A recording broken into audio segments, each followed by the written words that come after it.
De retour au CIMI 2024 sur le plateau de BITV, nous avons la chance d'être rejoints par Mme Béatrice Lièvre-Théry, qui est directrice générale de Sogeprom.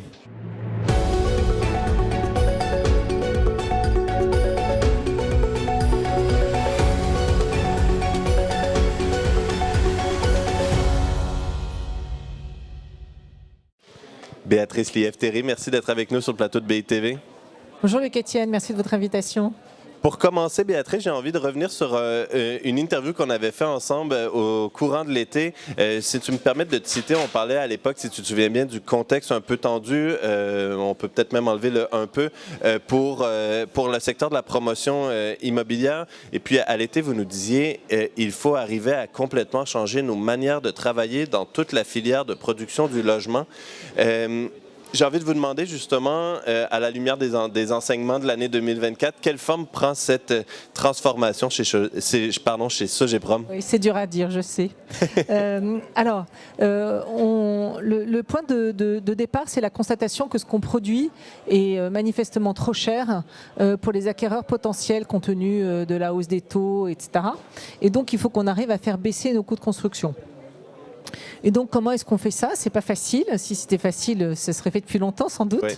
On s'est attelé à cette question chez Sogeprom, en se disant, on n'essaye pas de repasser le problème aux autres acteurs de la chaîne. Il faut que, fondamentalement, chacun prenne sa part. Donc, ça veut dire évidemment qu'il faut acheter les fonciers un peu moins chers.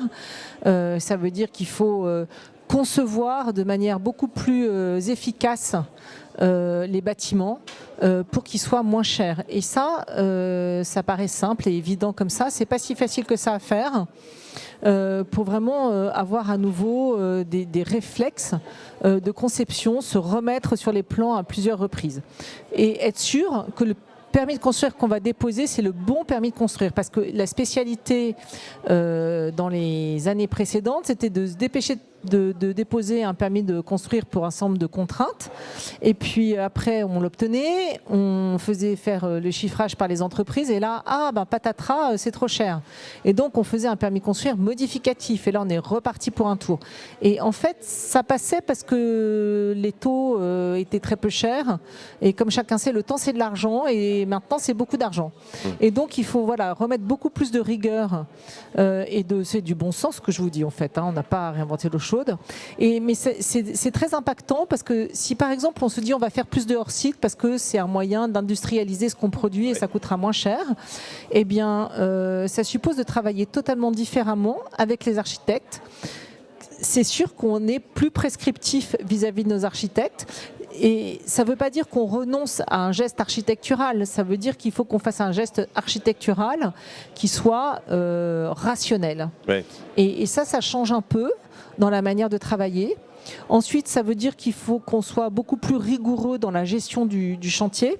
Je discutais avec une grande société de travaux française qui me disait « mais moi je pense que le coût de la non-qualité dans notre métier, c'est près de 15%. » Non mais... C'est significatif. C'est énorme. Et donc, voilà, on a tout ce travail à faire là. Et c'est pour ça que ça implique toute la chaîne, puisque tout le monde doit remettre et s'engager de manière différente sur la qualité, les délais, ce qu'on avait peut-être un peu oublié. Oui, d'accord. Pas complètement, mais un peu. D'accord, merci.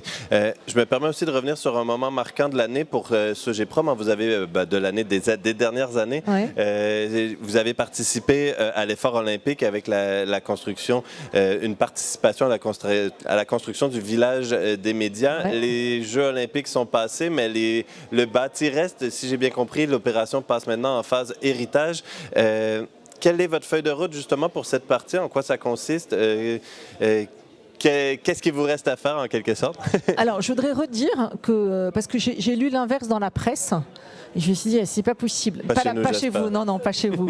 Mais j'ai lu que, en fait, le coût des villages olympiques, des athlètes et des villages des médias, donc, était à la charge de l'État. Mais c'est absolument faux. En fait, il y a eu un montage extrêmement innovant pour penser la phase héritage dès le début des opérations. Et donc, alors nous, c'était plus simple sur la phase, sur le village des médias, puisqu'on a construit que des appartements de tailles différentes, mais on n'a pas à changer la structure des appartements. Donc, Donc fondamentalement, la phase héritage est simplifiée. On reprend les clés, on remet en état, parce que forcément, quand un appartement a été habité 3-4 mois, il n'est pas comme s'il était neuf, mais c'est du domaine du coup de peinture, ça ne va pas beaucoup plus loin que ça. Et puis après, on livre les appartements aux acquéreurs. Et donc nous, tous ces appartements, on a commencé à les vendre avant les Jeux Olympiques. On les a vendus en partie en bloc et en partie à des particuliers. On a fait aussi une résidence étudiante sur le village des médias.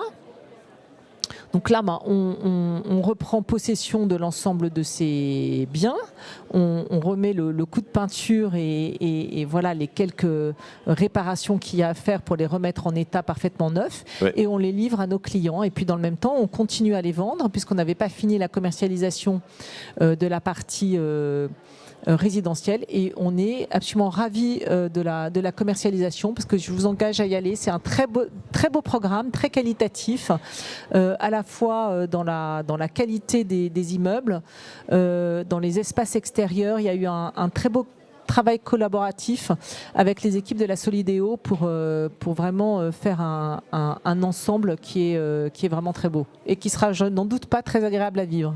Parfait. Je reviens aussi sur une autre actualité récente pour Sogeprom. Vous avez livré récemment l'opération tertiaire 40 Laffitte. Vous présentiez hier au CIMI l'opération Synergie aussi à la Défense. J'entends beaucoup de promoteurs me dire un promoteur récemment me disait justement que le secteur de l'immobilier d'entreprise pour eux était considéré comme sinistré. D'autres me disaient on a mis notre secteur en veille, notre activité d'immobilier d'entreprise en veille. Chez vous, chez Sogeprom, est-ce qu'il y a encore vocation à être actif sur le secteur de l'immobilier d'entreprise? Quelle lecture vous avez du secteur à l'heure actuelle? Alors, ce qui est sûr, c'est qu'il y a, de manière globale et très générale, beaucoup de bureaux vacants en France. Et donc, on peut se dire qu'on a beaucoup moins besoin de bureaux pour longtemps. Alors, comme toujours, c'est la même chose sur le logement. On dit il y a beaucoup de logements vacants en France, donc on n'a qu'à les récupérer, puis on aura réglé le problème du logement des Français. Sauf que les logements ne sont pas forcément là où on en a besoin. Les bureaux, c'est pareil, pas forcément dans la qualité nécessaire. Donc c'est un peu ça l'histoire. Donc au-delà de ces deux exemples que vous citez, on est aussi en train de construire pour les besoins de la Banque Société Générale à Bordeaux des nouveaux bureaux, parce qu'il s'avère qu'à Bordeaux, trouver, je ne sais plus combien ils ont pris de mémoire, 5000 m², il me semble, ou 6000 m² de bureaux pour les besoins, c'est pas si facile que ça. Et donc, on doit construire des nouveaux bureaux pour la Société Générale. Donc, je crois que, en fait, dans une période, on construisait, on se lançait dans des programmes de bureaux, ce qu'on disait en blanc, en se disant on verra. Ça, c'est plus possible. Aucun acquéreur aujourd'hui ne va acheter du bureau sans occupants, et aucun promoteur ne va lancer les travaux sans avoir verrouillé son opération. Ça, c'est certain. Mais ça veut pas. Point 1. Point 2, je pense qu'il y a quand même besoin de moins de bureaux qu'avant, c'est aussi à peu près avéré. Point 3, il y a encore des choses à faire pour répondre à des besoins spécifiques. Alors, la contrainte additionnelle peut-être par rapport à avant, c'est que au-delà d'avoir trouvé un locataire, il faut aussi trouver un investisseur, parce qu'aujourd'hui, donner un prix au bureau, c'est vraiment pas simple. Et si un bureau est acheté à 6% de taux de rendement ou 6,5% de taux de rendement, c'est pas du tout la même chose à la fin pour le promoteur. Donc il faut maintenant qu'on ait cette double commercialisation, si je puis dire, à la fois un locataire et à la fois un investisseur. Donc ça complexifie les opérations. Et idéalement, c'est de trouver un preneur qui achète les bureaux pour ses propres besoins. Ça, c'est le format impeccable.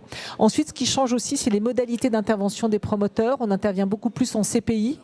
Sur le bureau, notamment c'était le cas de Laffitte, puisqu'on travaillait pour c'était un projet de restructuration d'un ensemble de 3 immeubles de bureaux conjoints qu'il s'agissait de refaire entièrement au moment où ils ont été libérés par leurs locataires précédents, et on travaillait en CPI pour le compte du propriétaire, donc sans prendre ce risque de commercialisation. Donc voilà, c'est des manières différentes de travailler. Merci beaucoup, Béatrice Lièvre-Théry. Toujours un plaisir de discuter ensemble sur le plateau du CIMI ou ailleurs. Merci, Luc-Étienne. Plaisir partagé. Merci à tous et toutes d'avoir été avec nous. Je vous dis à bientôt au CIMI 2024 sur BITV.